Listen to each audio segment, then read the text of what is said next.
പിതാവിനും പുത്രനും പരിശുദ്ധാത്മാവിനും സ്തുതി, ആദിയിലെ പോലെ ഇപ്പോഴും എപ്പോഴും എന്നേക്കും ആമേൻ. മാരാനാത്ത യൂട്യൂബ് ചാനലിലൂടെ ദൈവവചനം കേൾക്കുന്ന എല്ലാ പ്രിയപ്പെട്ട മക്കൾക്കും ഒത്തിരി സ്നേഹത്തോടെ യേശുക്രിസ്തുവിൻ്റെ നാമത്തിൽ സ്നേഹവന്ദനം അറിയിക്കുന്നു. ഒപ്പം തന്നെ ഇന്നത്തെ ശുശ്രൂഷയിലേക്ക് ഏറെ സ്നേഹത്തോടെ നിങ്ങളെല്ലാവരെയും സ്വാഗതം ചെയ്യുകയാണ്. പ്രിയമുള്ളവരെ, നമ്മൾ കേട്ടുകൊണ്ടിരിക്കുന്ന തിരുവചനം നമ്മുടെ കർത്താവിൻ രക്ഷകനെന്ന ആദരമായ യേശുക്രിസ്തുവിനെ ദൈവം നമ്മുടെ രക്ഷയ്ക്ക് വേണ്ടി ഉയർത്തി എന്നുള്ളതാണ് നമ്മൾ ധ്യാനിച്ചുകൊണ്ടിരിക്കുന്ന, നമ്മൾ ചിന്തിച്ചുകൊണ്ടിരിക്കുന്ന ഭാഗം. നമുക്ക് വീണ്ടും ഇന്നത്തെ ശുശ്രൂഷ ആരംഭിക്കുന്നതിന് മുമ്പ് ഒരു വാക്ക് പ്രാർത്ഥിക്കാം. ഞങ്ങൾ അത്യധികമായി സ്നേഹിക്കുന്ന സ്വർഗപിതാവേ, നല്ല സമയത്തിനായി ഞങ്ങളെ സമർപ്പിച്ച് പ്രാർത്ഥിക്കുന്നു. അങ്ങയുടെ സ്നേഹവും അങ്ങയുടെ കരുണയും വാത്സല്യവും ഞങ്ങൾക്ക് ധാരാളമായി അനുഭവിക്കുവാനുള്ള കൃപ നൽകിയതിന് സ്തോത്രം ചെയ്യുന്നു. കർത്താവേ, ഞങ്ങളുടെ എല്ലാ പ്രതിസന്ധികളും എല്ലാ പ്രയാസങ്ങളും ദൈവമേ അവിടുത്തെ തൃക്കരങ്ങൾ സമർപ്പിച്ച് പ്രാർത്ഥിക്കുന്നു. അങ്ങയുടെ വചനങ്ങളെ കേട്ട് ആശ്വാസം കൊള്ളുവാൻ, അങ്ങയുടെ വചനങ്ങളെ കേട്ട് കർത്താവെ സമാധാനം അനുഭവിക്കുവാൻ ഞങ്ങൾക്ക് കൃപ നൽകണമേ. വചനം കേൾക്കുന്ന ഞങ്ങളെയും വചനം പ്രസംഗിക്കുന്ന ബലഹീനായ എന്നെയും അവിടുത്തെ കരങ്ങളിലേക്ക് സമർപ്പിച്ച് പ്രാർത്ഥിക്കുന്നു. എല്ലാ മക്കൾക്കും അവിടുന്ന് കാവലും തുണയും കോട്ടയുമായിരിക്കണമേ. അങ്ങയുടെ തിരക്തത്താൽ എല്ലാവരെയും കഴുകണമേ, പരിശുദ്ധാത്മാവിനാൽ നിറയ്ക്കണമേ. എല്ലാ നന്മകളും എല്ലാ ഐശ്വര്യങ്ങളും കർത്താവെ ചൊരിയണമേ. ഈ പ്രിയപ്പെട്ട മക്കൾ നിൻ്റെ തിരുസന്നിധിയിലായിരിക്കുമ്പോൾ അവിടെ നല്ല ആവശ്യങ്ങളോട് കൂടെ ഇരിക്കണമേ. പരിശുദ്ധ അമ്മേ, ദൈവമാതാവേ, സകല വിശുദ്ധന്മാരെ ശുദ്ധിമതികളെ പ്രാർത്ഥിക്കണമേ. യേശു ക്രിസ്തുവിൻ്റെ പരിശുദ്ധ നാമത്തിൽ ചോദിക്കുന്നു, കൃപയോടെ കേട്ട് ഉത്തരം തരുമാറാകണമേ. ആമേൻ. ഹല്ലേലൂയ. ക്രിസ്തു യേശുവിൽ സ്നേഹം നിറഞ്ഞ പ്രിയപ്പെട്ട സഹോദരി സഹോദരന്മാരെ, മാതാപിതാക്കളെ, ഗുരുക്കന്മാരെ, കുഞ്ഞുങ്ങളെ, ക്രിസ്തുവിൻ്റെ വലിയ നാമം നമ്മുടെ ജീവിതത്തിലൂടെ മഹത്വപ്പെടുവാൻ തക്കവണ്ണം ഇടയാകട്ടെ. നമ്മൾ വായിക്കുന്ന തിരുവചന ഭാഗം യെശയ്യാ പ്രവാചകൻ്റെ പുസ്തകം 32-ാം അധ്യായത്തിൻ്റെ 15-ാമത്തെ വാക്യമാണ്. ഉന്നതത്തിൽ നിന്ന് നമ്മുടെ മേൽ ആത്മാവ് വർഷിക്കപ്പെടുകയും മരുഭൂമി ഫലഭൂയിഷ്ടിയുള്ള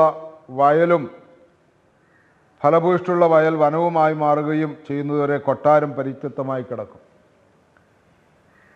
ജനസാന്ദ്രതയുള്ള നഗരം വിജനമാകും. കുന്നുകളും കാവൽമാടങ്ങളും വന്യമൃഗങ്ങളുടെ ഗുഹകളായി മാറും. അവ കാട്ടുകഴുതകളുടെ സന്തോഷവും ആടുകളുടെ മേച്ചിൽപ്പുറവുമാകും. അപ്പോൾ മരുഭൂമിയിൽ നീതി വസിക്കും. ഹല്ലേലൂയ.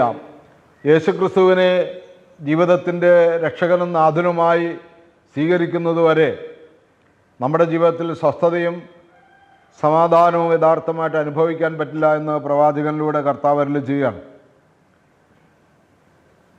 നീതിയുടെ ഫലം സമാധാനമായിരിക്കും. നീതിയുടെ പരിണതഫലം പ്രശാന്തതയും എന്നേക്കുമുള്ള പ്രത്യാശയുമായിരിക്കും. യെശയ്യാ പ്രവചനം 32-ാം അധ്യായത്തിൻ്റെ 17-ാമത്തെ വാക്യമാണ് ഇപ്പോൾ വായിച്ചു കേട്ടത്. അപ്പോൾ നീതിയുടെ ഫലം സമാധാനമായിരിക്കും. സമാധാനത്തിലേക്കാണ് നമ്മൾ കർത്താവ് വിളിച്ചിരിക്കുന്നത്, നമ്മൾ ഓരോരുത്തരെയും എന്ന് തിരിച്ചറിയണം. സമാധാനം നമുക്ക് ഇല്ല എങ്കിൽ നമ്മൾ ക്രിസ്തുവിനെ അറിയുന്നില്ല എന്നുള്ളതാണ്. ഹല്ലേലൂയ. ക്രിസ്തുവിനെ അറിഞ്ഞ് ജീവിക്കുവാൻ തക്കവണ്ണം ദൈവം നമ്മളുടെ മേൽ അവിടുന്ന് കൃപ ചൊരിയട്ടെ എന്ന് പ്രാർത്ഥിക്കുകയാണ്. സമാധാനത്തിൻ്റെ പൂർണ്ണത അതിൻ്റെ സുരക്ഷിതമായ ഭവനങ്ങളിലും പ്രശാന്തതയിലും വിശ്രമ സങ്കേതങ്ങളിലും തന്നെയെന്നാണ്. അപ്പോൾ യേശുക്രിസ്തുവിനെ നമ്മുടെ രക്ഷകനും നാഥനുമായി നമ്മൾ സ്വീകരിക്കുമ്പോൾ മാത്രമേ പൂർണ്ണമായ സമാധാനവും ശാന്തിയും നമ്മൾക്ക് ലഭിക്കുന്നുള്ളൂ എന്നുള്ള തിരിച്ചറിവോടുകൂടി നമുക്ക് പെട്ടെന്ന് തന്നെ ഒരു വചനവും കൂടി ശ്രദ്ധിക്കാം. യെശയ്യാ പ്രവാചകൻ്റെ പുസ്തകം 55-ാമത്തെ അധ്യായത്തിൻ്റെ 1-ാമത്തെ വചനം. ഇങ്ങനെയാണ് നമ്മൾ വായിക്കുന്നത്: ദാഹാർത്തരെ ജലാശയത്തിലേക്ക് വരുവിൻ, നിർധനൻ വന്ന് വാങ്ങി ഭക്ഷിക്കട്ടെ, വീഞ്ഞും പാലും സൗജന്യമായി വാങ്ങിക്കൊള്ളുക. ഇത് യോഹന്നാന്റെ സുവിശേഷം 7-ാം അധ്യായത്തിൽ യേശു പറയുന്നുണ്ട്, ആർക്കെങ്കിലും ദാഹിക്കുന്നെങ്കിൽ എൻ്റെ അടുക്കൽ വന്ന് കുടിക്കട്ടെ എന്ന്. ആർക്കെങ്കിലും ആവശ്യമുണ്ടെങ്കിൽ എന്നാണ് ഇവിടെ പ്രതിപാദിക്കുന്നത്.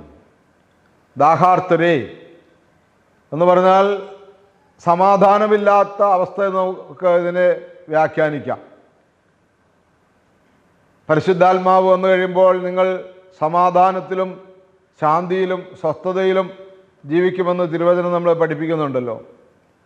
അപ്പോൾ പരിശുദ്ധാത്മാവ് ഇതിനു വേണ്ടിയുള്ള ദാഹം നമ്മുടെ ജീവിതത്തിൽ ഉണ്ടാകണം. വെള്ളം കുടിക്കുന്നതിന് വേണ്ടി മാത്രമുള്ള ദാഹത്തെക്കുറിച്ചല്ല പറയുന്നത്. ഇവിടെ ജലാശയം എന്ന് പറയുന്നതും ഈ വെള്ളത്തിൻ്റെ ഉള്ള ഉറവിടത്തെക്കുറിച്ചല്ല പറയുന്നത്, ജീവൻ്റെ ഉറവയെക്കുറിച്ചാണ് പറയുന്നത്.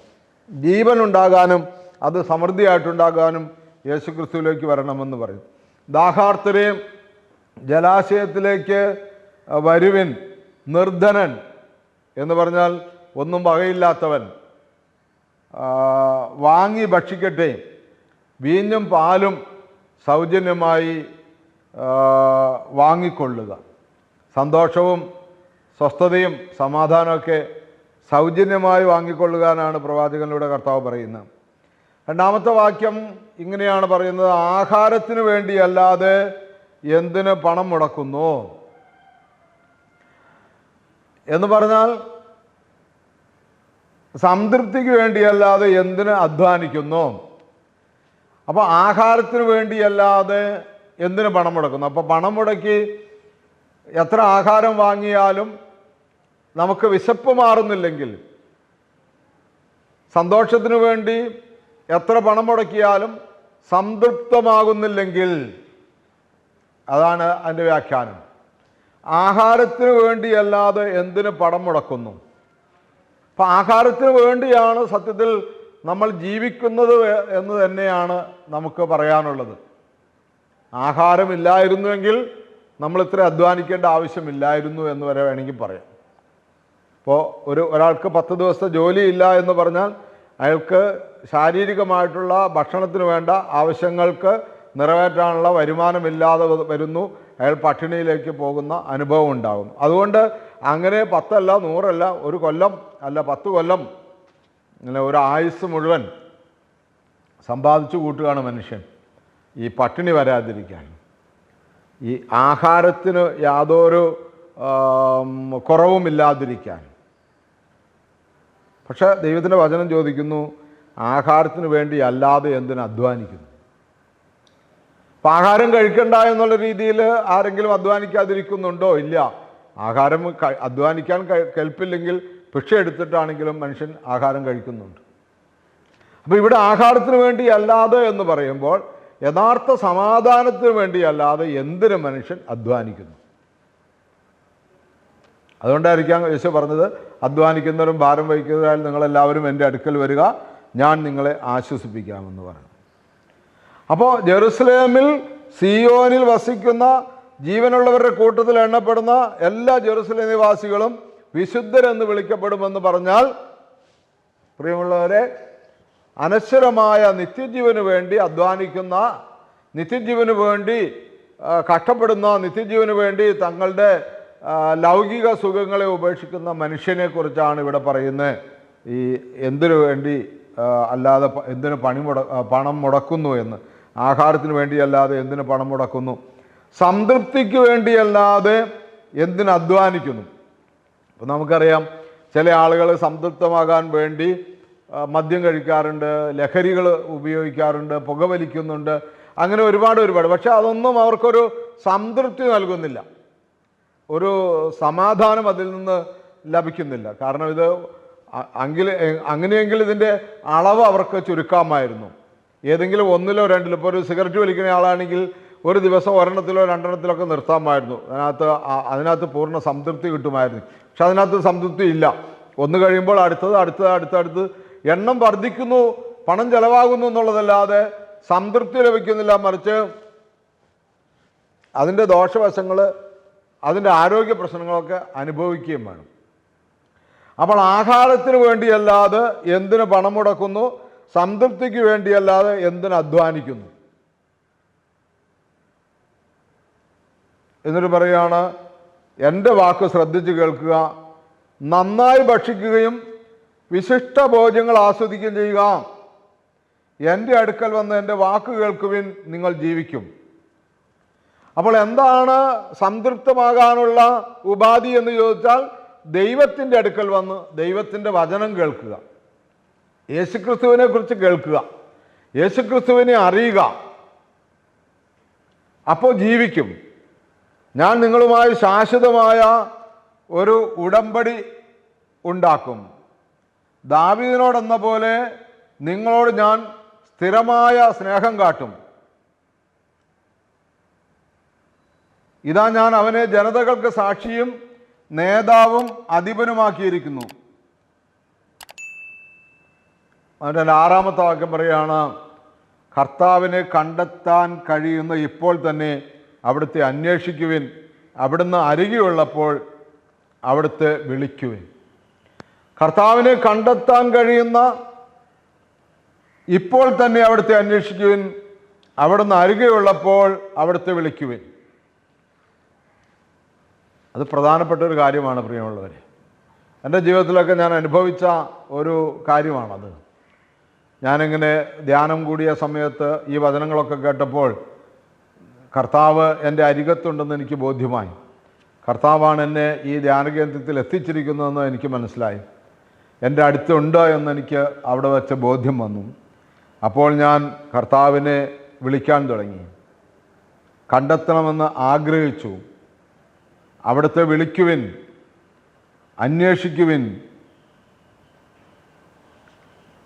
ദുഷ്ടൻ തൻ്റെ മാർഗവും അധർമ്മിതൻ്റെ ചിന്താഗതികളും ഉപേക്ഷിക്കട്ടെ. അവിടുത്തെ കരുണ ലഭിക്കേണ്ടതിന് അവൻ കർത്താവെങ്കിലേക്ക് തിരിയട്ടെ, നമ്മുടെ ദൈവത്തെങ്കിലേക്ക് തിരിയട്ടെ. അവിടുന്ന് ഉദാരമായി ക്ഷമിക്കും. അവിടുന്ന് ഉദാരമായി ക്ഷമിക്കും. കർത്താവെങ്കിലേക്ക് തിരിയട്ടെ. ഞാൻ ആ ധ്യാനകേന്ദ്രത്തിൽ വെച്ച് തന്നെ ദൈവമേ എന്നെ പൂർണ്ണമായി സമർപ്പിക്കുന്നു എന്ന് പറയുവാനായിട്ട് കഴിഞ്ഞു. ഇനി ഞാൻ ദുഷ്ടപ്രവർത്തികളിലേക്ക് പോകാൻ ആഗ്രഹിക്കുന്നില്ല. തിന്മപ്പെട്ട മാർഗങ്ങളിലൂടെ ഒന്നിലും പോകുന്നില്ല. അപ്പമല്ലാത്തതിന് ദ്രവ്യവും തൃപ്തി വരാത്തതിന് പ്രയത്നഫലവും എന്തിനു ഞാൻ ഇതുവരെയും ചെലവിട്ടു എന്ന ഒരു ചിന്ത എൻ്റെ മനസ്സിലേക്ക് വന്നു. അപ്പമല്ലാത്തതിന്, എൻ്റെ വിശുദ്ധീകരണത്തിന് യോഗ്യമല്ലാത്ത രീതിയിലുള്ള ആവശ്യങ്ങൾക്ക് വേണ്ടി ഞാൻ എന്തിനു പണം മുടക്കി? എനിക്ക് തൃപ്തി വരാത്ത ഒരു കാര്യങ്ങൾക്ക് വേണ്ടി എന്തിനു ഞാൻ എൻ്റെ അധ്വാനത്തിൻ്റെ പങ്ക് ചെലവഴിച്ചു എന്നുള്ള ഒരു ചിന്ത, അതെല്ലാം അധാർമികമായ മാർഗമായിരുന്നു എന്നെനിക്ക് മനസ്സിലാക്കുവാൻ ദൈവം കൃപ തന്നു. ഹല്ലേലൂയ.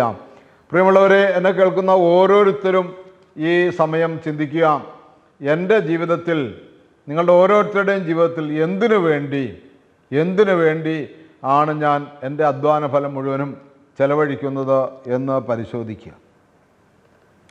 കാരണം എന്നെ ചിന്തിപ്പിച്ച, എന്നെ വഴി നടത്തിയിട്ടുള്ള വേറൊരു വചനമാണ് യെശയ്യാപ്രവാചകന്റെ പുസ്തകം 55-ാം അധ്യായത്തിൻ്റെ 8-ാമത്തെ വാക്യം. കർത്താവ് അരുളി ചെയ്യുന്നു, എൻ്റെ ചിന്തകൾ നിങ്ങളുടേത് പോലെ അല്ല, നിങ്ങളുടെ വഴികൾ എൻ്റേത് പോലെയുമല്ല. ഹല്ലേലൂയ. പ്രിയമുള്ളവരെ, ഞാൻ ആദ്യമെല്ലാം വിചാരിച്ചിരുന്നത് എൻ്റെ വഴികളാണ് കറക്റ്റ്, എൻ്റെ വഴികൾ നേരെയാകാൻ, ഞാൻ ആപത്തോ അനർത്ഥങ്ങളോ ഇല്ലാതെ പോകുവാൻ, ദൈവത്തിൻ്റെ കൂട്ടുപിടിക്കുക, ദൈവത്തിന് കാഴ്ച അർപ്പണം ചെയ്യുക, ദൈവവുമായിട്ടുള്ള ഒരു ബന്ധം സ്ഥാപിക്കുക, ദൈവത്തിന് അങ്ങോട്ട് പൈസയൊക്കെ കൊടുത്ത് വഴിപാടുകൾ കഴിക്കുക, ദൈവം ഇങ്ങോട്ട് നമ്മുടെ വഴികൾ, എൻ്റെ വഴി നേരെയാക്കി തരുമെന്നാണ് ഞാൻ അന്നുവരെയും വിചാരിച്ചിരുന്നു, എന്നെ പഠിപ്പിച്ചിരുന്നു.